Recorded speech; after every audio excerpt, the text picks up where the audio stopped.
Hello everybody, welcome to another Rick's Picks. Today I'm going to be doing my review of the Teenage Mutant Ninja Turtle figure Donatello from the 2003 cartoon. Now so far we already did Leo, Mikey, and Raph. So now to round it up, we're going to be doing Donatello. So without any further ado, roll that intro.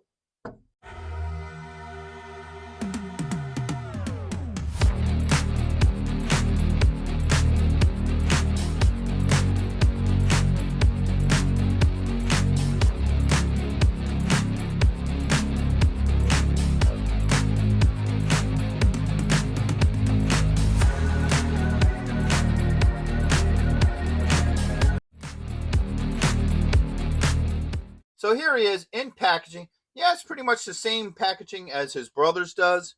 So you have your age restriction, Ultimate, Super 7. All right. On top, you have your Teenage Mutant Ninja Turtle logo. You have this nice open shell where you can see the figure with all his accessories. Teenage Mutant Ninja Turtles, Donatello. This artwork's alright. It's one of the better of the three, but it's not the worst either, so I do kind of like that. On this side, nothing really going on. On the back, you get this nice profile picture. I actually do like that picture of him. I think that looks pretty cool.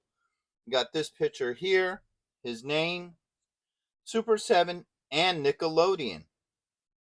Come around here, not much going on. All right. And then underneath you have your legal and skew. So let's open him up and see what he's about.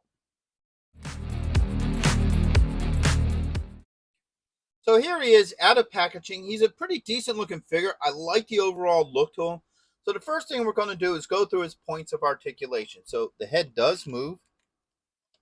All right. Got a shoulder joint here, a swivel, an elbow joint, and a wrist joint. Now, unfortunately, these figures do not have any body joints. So there's nothing in here, but you do get some good leg movement. So you get a thigh joint. Oh, man, that's a little tight. Ooh, that's really tight. You may want to be a little bit leery of that. That joint's a little too tight for my liking. All right, you got a knee joint and an ankle joint. All right. Yeah, that's a tight joint. I would probably, if your joint's that tight, I'd probably recommend maybe soaking that in a little bit of hot water because that's really tight, and I wouldn't want to run the risk of breaking it because, as we all know, if you force a tight joint, it will break on any of these figures. So now that we looked at that, let's look at his finer points. So the first thing on our list is his head. I love the look to his head. Captures that, 2003 look. So overall, that is a good look for him. I do like it. All right. As for his body and everything, he has a standard look to him. The one thing that actually strikes me curious, and it might have actually been in the cartoon, is he doesn't have the side sash. Like a lot of versions of him has that like side sash, which obviously this version of him does not have. Okay. Around to the back here. Okay. Take a look at it on this side. You get a good look at his arms. And all the way back to the front.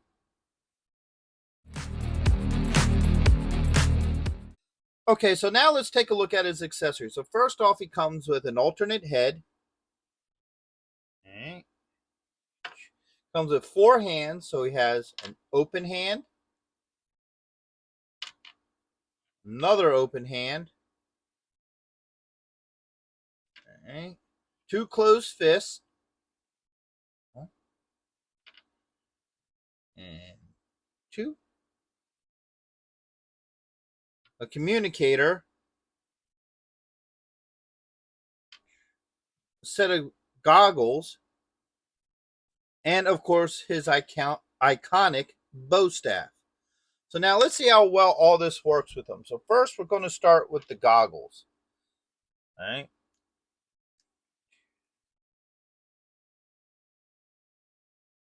So I think what we got to do is we got to put it around, oops, the bandana, and then over like this. There you go. So the goggles seem to work with him. No issues. Okay. All right, let's try the communicator. A stiff elbow here. There it goes.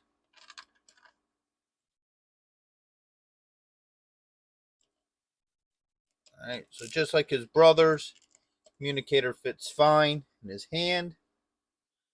No issues with that. Now for the bow staff. All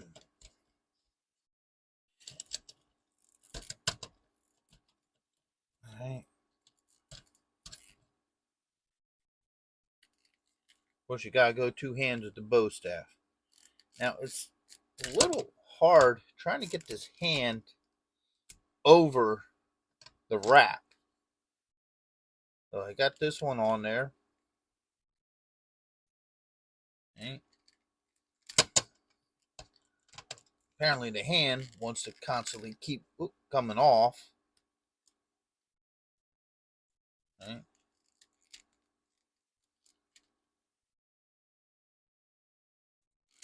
Alright, so this hand does not like staying on.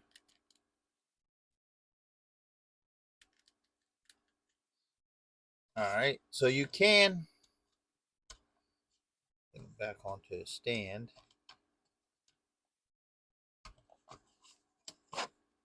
Goes. Alright, so the bow staff does work with both hands. You know, you could just have to maneuver it and what have you, but you can definitely get both hands on it.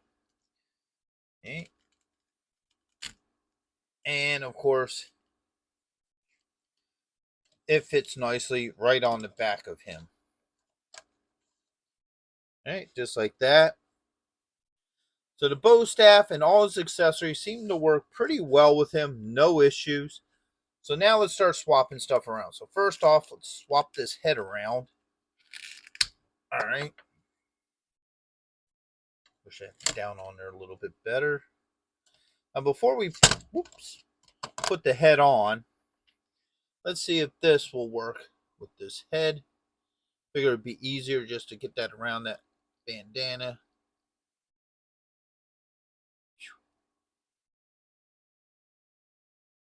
All right, so these goggles also work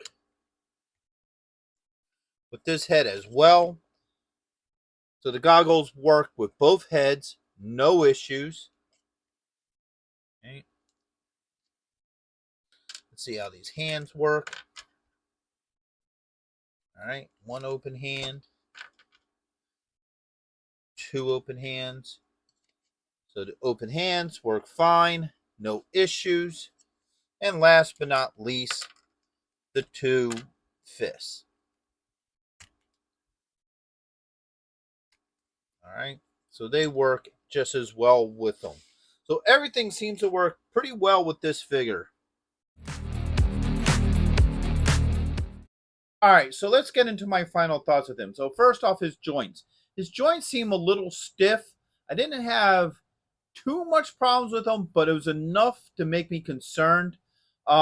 You may want to use hot water or something to loosen some of these joints up just in case, because you don't want anything breaking on you. But for the most part, his joints seem to work pretty well. His weapons and swapping of hands and heads all went fine. No issues there. And I do like the overall look to him. I think he really does capture the look from the 2003 cartoon. So would I recommend him? Yes, I would. I do like this set so far. I think all four turtles are really good. Maybe a minor issue here or there, but for the most part, I really like these guys. And I'm looking forward to the newer figures coming out because I think next wave is going to be Shredder, Splinter, and Casey, if I remember right. So all I know is I have them on pre-order. So when they come out, I will be reviewing them as well. So with that being said, I hope you guys did like this review. If you did, go ahead and check out my Teenage Mutant Ninja Turtle playlist and hit that like, share, and subscribe. They're all small clicks for you, but it really helps this channel grow. So until the next one, late.